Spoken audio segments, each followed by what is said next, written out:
মামুন তুমি বলো কি বলবা, বলো দেখি।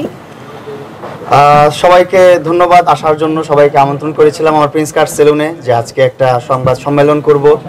কারণ হচ্ছে আমার জীবনের অনেক বড় একটা অধ্যায় হচ্ছে লেলা অ্যান্ড লেলার সাথে হচ্ছে যে যে ঝামেলাগুলো হয়েছে আমার, আপনারা সবাই অবগত আছেন অবশ্য। মামলা মোকদ্দমা এবং ইতিমধ্যে একটা জেলও খেটে আসছি, জেল থেকে ঘুরেও আসছি। সো অনেক এক্সপিরিয়েন্স হয়ে গেছে জীবনের। সো এখনো মামলাগুলো চলমান আছে। এই মামলাগুলো নিয়েই হচ্ছে আমাদের কথাবার্তা আবার নতুন করে শুরু করা। এই মামলাগুলো শেষ করতে হবে, কারণ আমাদের মধ্যে যে একটা সমস্যা ছিল, এই সমস্যাগুলো আমরা নিজেদের মধ্যেই সবকিছু সলভ করে নিয়েছি। আমরা ওর এক চাহিদা হচ্ছে, ওকে আমি জিজ্ঞাসা করলাম যে তোমার চাহিদা কি বলো। ও বলল যে তুমি সরি বলবা, তাইলে আমার চাহিদা শেষ। আমি তারপর সেটা না, আমি বলেছি তুমি নিজ থেকে তোমার রিয়েলাইজেশন হবে, তোমার উপলব্ধি হবে যে তুমি আমার সাথে দুটো ভুল কাজ করেছো, এবং সেই দুটো ভুলের জন্য তোমার আসলে এই আজকের এই একটু খারাপ পজিশন। তো ও সেটা রিয়েলাইজ করেছো কি করেছে যে ও রিয়েলাইজ না করলেও আমি রিয়েলাইজ করছি। কারণ হচ্ছে আবার কি ডাইরেক্ট বলো, হ্যাঁ না হলে না। তুমি এখন কি ঝগড়া করো আমার সাথে? লাঠিটা আনছো ভাইয়া? আমি তো নিজেই লাঠি। যাই হোক, আমরা গতকালকে একটা লাইভ করছি, আপনারা দেখছেন লাইভে হয়তো আমরা অনেক কথাই বলছি, অনেক খুনসুটি করছি, এখনো দুষ্টামি করতেছি। আর আমাদের অনেক কথাই যদি ভুল হয়ে থাকে আপনারা অবশ্যই ক্ষমাসুন্দর দৃষ্টিতে দেখবেন। অনেক সম্মানিত মানুষরা আপনারা আছেন, আবার অনেক সম্মানিত মানুষরা এই ভিডিওটা দেখবেন। সো লায়লা যে কেসগুলো করেছিল আমার বিরুদ্ধে, আমার মানে আমার অনেক হ্যাসেল হচ্ছিল, আমার জীবনে চলাফেরার অনেক মানে সমস্যার সম্মুখীন হচ্ছিলাম। যেমন লাইফটা লিড করতে পারতেছিলাম না, বিজনেস করতে পারতেছিলাম না, কন্টেন্ট ক্রিয়েশন করতে পারতেছিলাম না, ফ্যামিলি দেখতে পারতেছিলাম, সব কিছুর মাঝখানে আবার একটা সময় হচ্ছে যে কাঠগড়ায় যে দৌড়াদৌড়ি করতে হচ্ছে, আদালতে দৌড়াদৌড়ি করতে হচ্ছে। তারপর ওকে আমি বললাম যে আসলে বিষয়টা কিন্তু সলভ করা যায়।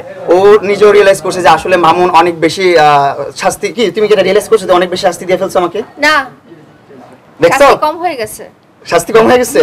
ঠিক আছে, তাহলে আরো শাস্তি দেওয়া, আর কি করবা বলো তারপরে? হ্যাঁ না, আগে বলো, এটা ক্লিয়ার করে নাও, শেষ করি, ধাপে ধাপে শেষ করি, লাইন শেষ করো তারপর। আচ্ছা, লায়লা গতকালকে বলো যে হ্যাঁ আমি রিয়েলাইজ করছি যে মামুনকে অনেক বেশি শাস্তি দেওয়া হয়ে গেছে, যতটুকু দরকার ছিল তার চেয়ে বেশি শাস্তি দিয়ে ফেলছি, এখন ওভার অনেক শাস্তি হয়েছে। সো এখন হচ্ছে আমার কথা হচ্ছে যে যদি নিজেদের মধ্যে সবকিছু সর্ট আউট করা যায়, তাহলে আমরা কেন, ওরও কিন্তু একটা ফ্যামিলি আছে, ওরও কাজ আছে, ও জব করে, সো ওরও কিন্তু সময় দিতে হয় ওর ব্যক্তিগত জীবনে, সো ওরও কিন্তু যেতে হয় ডেটে, কোর্টে দৌড়াদৌড়ি করতে হয়, ওরও একটা হ্যাসেল, আমারও একটা হ্যাসেল, আমারও কোর্টে দৌড়াদৌড়ি করতে হয়। সো আমার ওর কাছে রিকোয়েস্ট ছিল যে তোমারও এই মামলাটা শেষ করে ফেলি আমরা, তুমি এটা আপোষ করে ফেলো, আমাদের মধ্যে নিজেরা সর্ট আউট করে ফেলি, নিজেরা যেভাবে সমাধান করা যায়। সো গতকাল রাতে আমরা এটা সমাধান করলাম। মাসুদ ভাইয়ের বার্থডে ছিল গতকালকে, মাসুদ ভাইকে স্পেশালি থ্যাঙ্কস, মাসুদ ভাই থেকে জিনিসটা সলভ করলো। মাসুদ ভাই কথা বলে দিল, আমাদের মাঝখানে সবকিছু বলে দিল। তারপর আমরা কথা বললাম, ও বললো যে ঠিক আছে তুমি সরি বলবা, তুমি রিয়েলাইজ করছো যেহেতু, তুমি সরি বলো, তাহলেই হলো, আমার আর কিছু লাগবে না, আমি মামলা তুলে ফেলতেছি। তুমি কি আসলে রিয়েলাইজ করেছো? হ্যাঁ আমি রিয়েলাইজ করেছি যে অবশ্যই এক হাতে তালি বাজে না, আমি কিছু একটা ভুল করেছি, এই জন্য তুমি কষ্ট পেয়েছো, তাই তুমি আমাকে আমার বিরুদ্ধে মামলা করেছো, আমাকে কষ্ট দিয়েছো। আর তোমার সাথে আসল কষ্টটা তো তুমি কষ্ট দিয়েছো, সেটা রিয়েলাইজ হয়েছে তো না? হ্যাঁ রিয়েলাইজ হয়েছে, তোমাকে কষ্ট দিয়েছি, এখন তুমি রিয়েলাইজ করেছো তুমি যে আমাকে কতটা কষ্ট দিয়েছো, হ্যাঁ তুমি যে দ্বিগুণ কষ্ট দিয়েছো, সেটা কি রিয়েলাইজ করেছো তুমি? আচ্ছা ও শেষ করুক। আচ্ছা যাই হোক, একজন করে শেষ করি, তারপর আরো যদি প্রশ্ন থাকে আপনারা করতে পারেন, কোনো সমস্যা নাই, আমি প্রশ্নের উত্তর দিতে পারবো। আর আজকে আপনারা সবাই না, ও শেষ করুক, আমি বলি তারপরে। জি বলেন। না কোশ্চেন পরে। আচ্ছা কোশ্চেনে পরে যাই। আমরা এখন হচ্ছে কেসটা নিয়ে আমরা মিউচুয়ালি আন্ডারস্ট্যান্ডিং এর মধ্যে চলে আসছি। আমরা কেসটা খুব শীঘ্রই মানে আইন প্রক্রিয়া যেটা আছে, প্রক্রিয়ায় আমরা এটা শেষ করব। কেসটা শেষ হয়ে গেলে আলহামদুলিল্লাহ আমরা আমাদের নর্মাল লাইফটাই আবার ফিরে আসব। আর আমাদের কন্টেন্ট ইনশাল্লাহ আগামীতে দেখতেও পারবেন, আপনারা দেখতে পারবেন ইনশাল্লাহ, ভালো কিছু আসবে। আচ্ছা কোশ্চেন পরে, আমি বলি।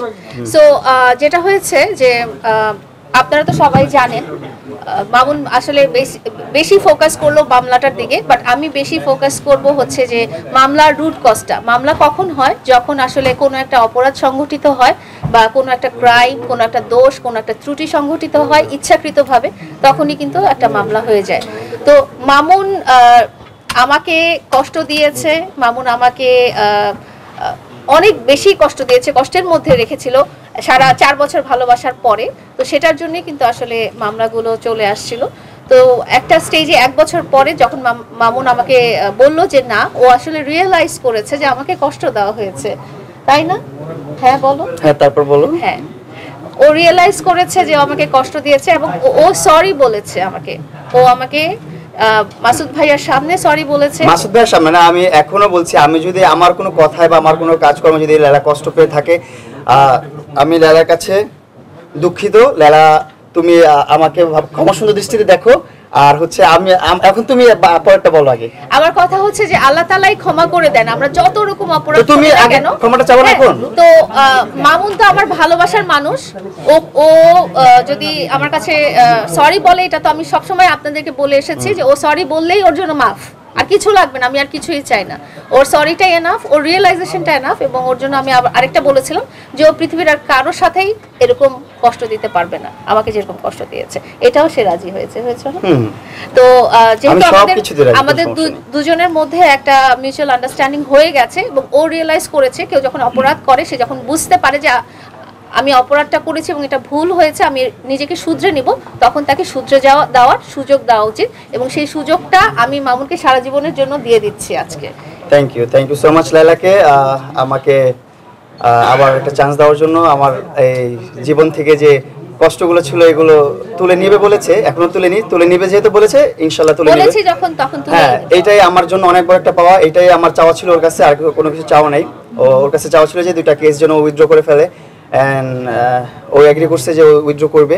Thank you so much লাইলাকে।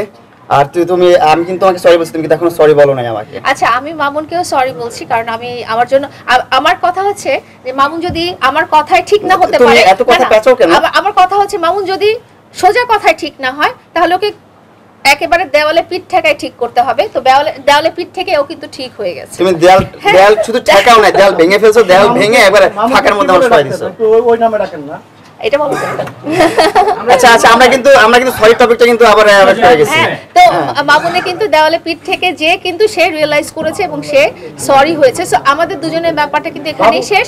আমরা দুজনকে সরি বলেছি, দুজনের যেসব ও কমপ্লিমেন্ট থাকবে ছিল সেগুলো আমরা উইথড্র করেছি। এবং আমি বলেছি মামলা রিলেটেড যেগুলো যেভাবে যত দ্রুত ক্লোজ করা যায়, যেহেতু আমি তাকে প্রমিস করেছি, আমি সেটা করে দিব। এবং সেও আমাকে প্রমিস করেছে যে সে আমার প্রতি সরি, সে নিজের প্রতি অনুতপ্ত এবং সে কারোর সাথেই আর এরকম করবে না। এখন তুমিও সরি বলো।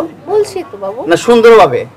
আচ্ছা বাবু, আমি সরি। তুমি এত কমপ্লিকেটেড করো কেন? সরি। হ্যাঁ, সরি কেন সরি সেগুলো বলো, ডিটেইল বলে বলো। এখন আমি যেহেতু ডিটেইলি সরি বলছি, তুমিও ডিটেইলি সরি বলো।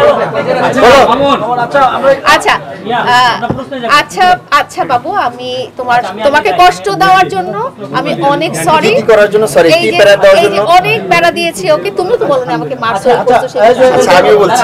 আচ্ছা, এখন প্রশ্ন